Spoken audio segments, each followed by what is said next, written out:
एक छोटे से गांव में रामू नाम का लड़का रहता था। उसके पिता की मृत्यु बचपन में हो जाने के कारण परिवार की आर्थिक स्थिति ठीक नहीं थी। माँ कुछ ज्यादा पढ़ी लिखी नहीं थी। वह जितना पढ़ी थी उतनी पढ़ाई में नौकरी मिलना संभव नहीं था।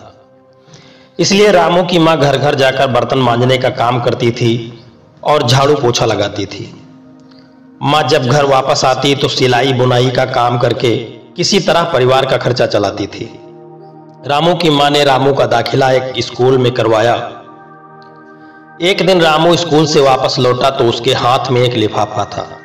रामू स्वभाव से शर्मीला और चुपचाप बैठा रहना पसंद करता था। रामू ने अपनी माँ को लिफाफा पकड़ाकर बोला, माँ यह चिट्ठी मास्टर साहब ने तुम्हारे लिए भेजा है। माँ जरा इस लिफाफे को खोल कर देखो, इसमें क्या लिखा है। माँ ने मन ही मन चिट्ठी को पढ़ा और फिर मुस्कुरा करके कहा, बेटा इसमें लिखा है कि तुम्हारा बेटा बहुत होशियार है, यह दिमाग से बहुत तेज है। बाकी बच्चों की तुलना में इसका दिमाग बहुत तेज है।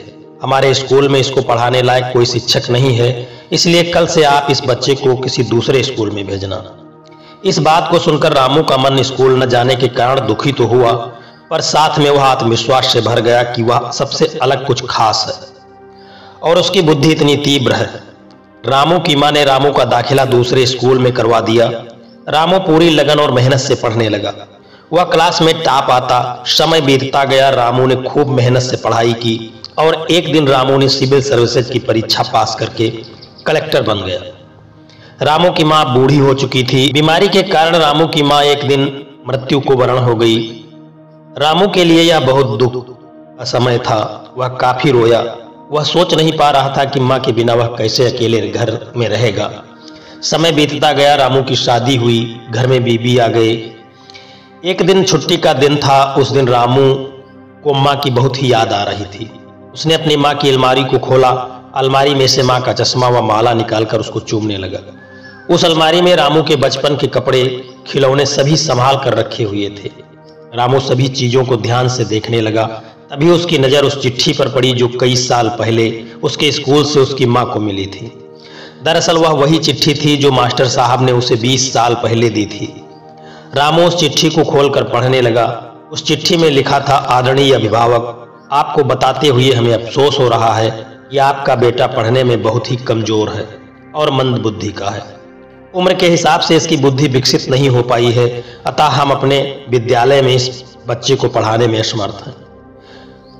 आप इसका दाखिला किसी मंदबुद्धि विद्यालय में करवाइए या खुद घर पे ही इसको पढ़ाएं। इस चिट्ठी को पढ़कर रामू को आश्चर्य हुआ। माँ यदि उस दिन वही पढ़ करके मुझे बता देती जो चिट्ठी में लिखा हुआ था तो आज वह उस मुकाम पर नहीं होता जहां आज वह पहुंच चुका है। उसकी तरक्की, उसे ऑफिसर बनाना सब माँ के कारण ही हुआ है। रामू जानता था कि आज उसकी माँ इस दुनिया में नहीं है, लेकिन वह जहां भी है उसकी ममता का आशीर्वाद सदा उस पर बना रहेगा। मित्रों, भगवान सभी जगह नहीं पहुंचते, इसीलिए उन्होंने माँ को बनाया। माँ से बढ़कर त्याग और तपस्या की मूरत भला दूसरी कौन हो सकती है। हम अपने जीवन में चाहे जितनी उन्नतियां कर लें, डिग्रियां ले लें, पढ़ लिख करके एक सफल इंसान बन जाएं, लेकिन उसके पीछे एक माँ ने चुपचाप कितनी कुर्बानियां दी हैं, अपनी जरूरतों की कटाई करके कितनी इच्छाएं पूरी की हैं।